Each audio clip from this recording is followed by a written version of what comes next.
नमस्कार दोस्तों, मैं हूं प्रियदर्शनी सिंह और आप देख रहे हैं खुलासा न्यूज। कल रात को सोचा कि संडे का दिन है तो चलो नेटफ्लिक्स देखते हैं। तो नेटफ्लिक्स ऑन करने से पहले मैंने सोचा कि थोड़ी इधर उधर की बेसिक खबरें देख ली जाएं। मुझे नहीं पता था कि नेटफ्लिक्स से भी मजेदार हाई वोल्टेज ड्रामा कोलकाता में हो रहा था। अब ये ड्रामा था क्या? ड्रामा ये था कि सीबीआई के अफसर कोलकाता के पुलिस कमिश्नर को अरेस्ट करने गए थे और ये लड़ाई हो गई थी एक तरह से West Bengal police versus CBI. बड़ी ही मजेदार लड़ाई, पर उससे भी बहुत ही मजेदार लड़ाई अंदरूनी तौर पे ये लड़ाई थी नरेंद्र मोदी वर्सेस ममता बनर्जी। आइए नजर डालते हैं इस पूरी खबर पर।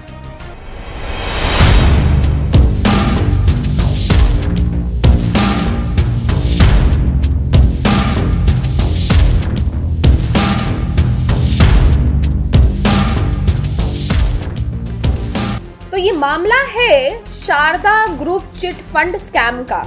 अब मैं पहले आपको थोड़ा सा एक सरल भाषा में समझाती हूँ कि चिट फंड होता क्या है। अब चिट फंड होता ये है कि बहुत सारी कंपनियां बनाई जाती हैं और उन कंपनियों में आम लोगों को, आम जनता को, जैसे कि आप हो गए, हम हो गए, हम सब हो गए, हमें ये बताया जाता है कि भाई आप इसमें पैसा लगाओ। आप इसमें पैसा लगाओगे तो बैंक आपको जो ब्याज देता है वो बहुत ही कम देता है और हम आपको जो ब्याज देंगे इस पे 3 से 4 साल बाद वो 25 से 40% तक देंगे। ये बात सुन के किसी के भी कान खड़े हो जाएंगे। यही खेल है पूरा का पूरा। अब शारदा ग्रुप ने ऐसी मल्टीपल कंपनीज बनाई। अब उस कंपनीज में उन्होंने निवेशकों को ढूंढना शुरू किया। अब वो निवेशक यानी कि इन्वेस्टर, वो इन्वेस्टर कौन थे उनके? वो इन्वेस्टर थे एक गरीब तबके के लोग जो कि आपके यहाँ पे झाड़ू लगाते हो या एक गांव में छोटी मोटी अपनी खेती करते हो, जिनके पास बहुत ज्यादा पैसा नहीं है लेकिन उन्हें भी अपनी बेटी की शादी करनी है, पक्का मकान बनाना है, शौचालय बनाना है। तो इसके लिए भाई पैसा लाएंगे कहाँ से?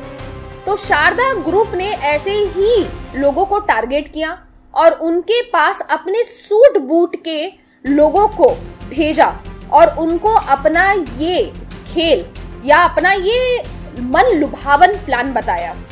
प्लान लोगों को बहुत अच्छा लगा और बहुत सारे ऐसे गरीब दुखिया लोग थे जिन्होंने अपनी जितनी भी जमा पूंजी थी सबकी सब उसमें डाल दी।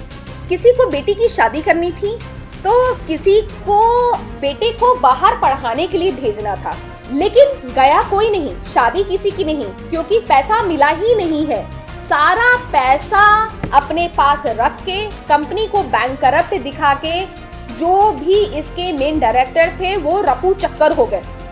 और ये पूरा का पूरा जो स्कैम है वो 2006 में अनुमान लगाया गया था 40 करोड़ का है। जी हाँ, 40 करोड़ रुपये का स्कैम है। पूरा का पूरा गांव तक बर्बाद हो गया था इस स्कैम में। कहा जाता है कि बहुत बड़े बड़े नामी लोगों का नाम था इस स्कैम में, इस पूरे स्कैम में। आप टीएमसी के एमपी जो हैं कुणाल घोष, कहा जा रहा है कि उन्हें 22,000 यूएसडी के करीब उन्हें सैलरी मिल रही थी शारदा ग्रुप से। अब ये क्यों मिल रही थी? भाई इधर उधर सेटिंग करने के लिए कि भाई हमारा नाम कहीं उजागर ना हो। Trinjoy Bose, director general of police, भी इसमें इन्वॉल्व हैं। मिथुन चक्रवर्ती एक ऐसा नाम है बॉलीवुड का जो कि सिर्फ बंगाल में ही नहीं, बॉलीवुड में भी अपने आप में एक सुपरस्टार थे। वो इसके ब्रांड एम्बेसडर थे और बंगाल के कितने ही नेता और अभिनेता इस पूरे के पूरे स्कैम और इस पूरे के पूरे मामले में इंडल्ज थे। अगर आप वेबसाइट खोल के जाएंगे तो आप ये देखेंगे कि ये वेबसाइट जो है मैंने अभी आपको दिखाया है, ये वेबसाइट अपडेटेड नहीं है और इसमें आप देखेंगे कि शारदा ग्रुप ने मल्टीपल कंपनीज बना रखी हैं। Saradha ad agency, Saradha property private limited, Saradha biogas private limited, Saradha multipurpose, मतलब अनगिनत, मतलब गिनती की मल्टीनेशनल प्राइवेट लिमिटेड कंपनियां हैं। लगभग 1600 सूट बूट के पढ़े लिखे एम्प्लॉयज उन्होंने रखे थे, जो कि गांव के भोले भाले बेचारे लोगों को कन्विंस करते थे कि आप अपना पैसा लगाओ और हम इसको 25 से 40% 3 से 4 साल में आपको दोगुना करके देंगे।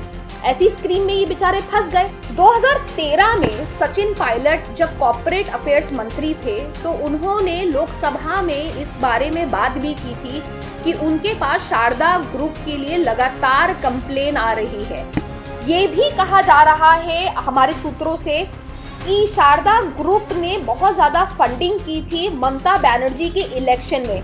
ये जितनी भी गाड़ियां जो और मोटरसाइकिलें जो ममता बनर्जी टीएमसी के इलेक्शन में यूज हुई है वो कहीं ना कहीं यहाँ से ही फंडिंग हुई है। तो आप पूरा का पूरा खेल जाल समझ रहे हैं। बॉलीवुड को अपने साथ कर दिया, अपने साथ नेताओं को कर दिया और पूरा का पूरा जो पिसा है यहाँ पे वो है गरीब आदमी।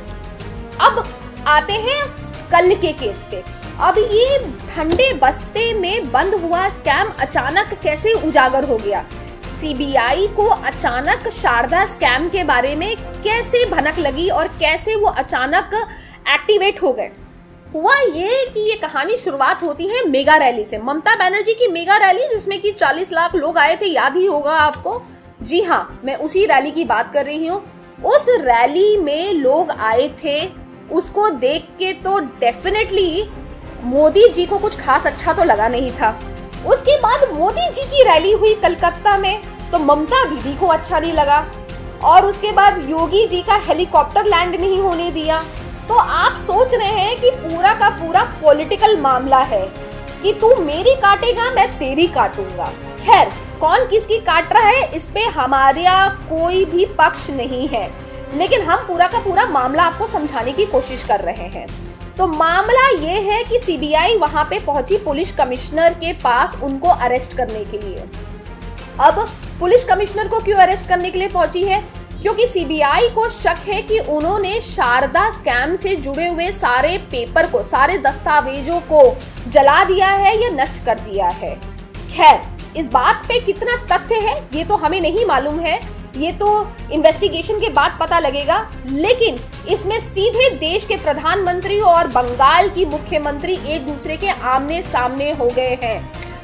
ममता बनर्जी ने कल प्रेस कॉन्फ्रेंस करके ये साफ बोला है कि ये मेरे प्रति साजिश की जा रही है सेंटर के द्वारा। अब सेंटर में प्रधानमंत्री कौन है ये आपको बताने की जरूरत नहीं है और ये पूरा का पूरा एक पॉलिटिकल मामला है और ये ड्रामा अभी और कुछ दिनों तक चलेगा क्योंकि ममता दी धरने पे बैठ गई हैं मेट्रो सिनेमा के पास।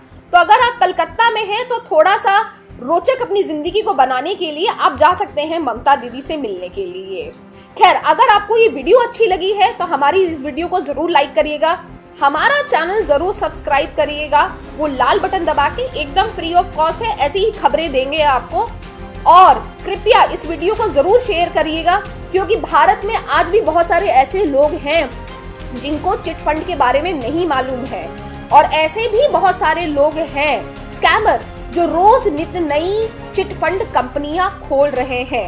हमारा सिर्फ आपसे यही संदेश है कि ऐसी चिट फंड कंपनियों से अपने आप को बचाएं और बड़े लालचों से बचें। नमस्कार, जय हिंद।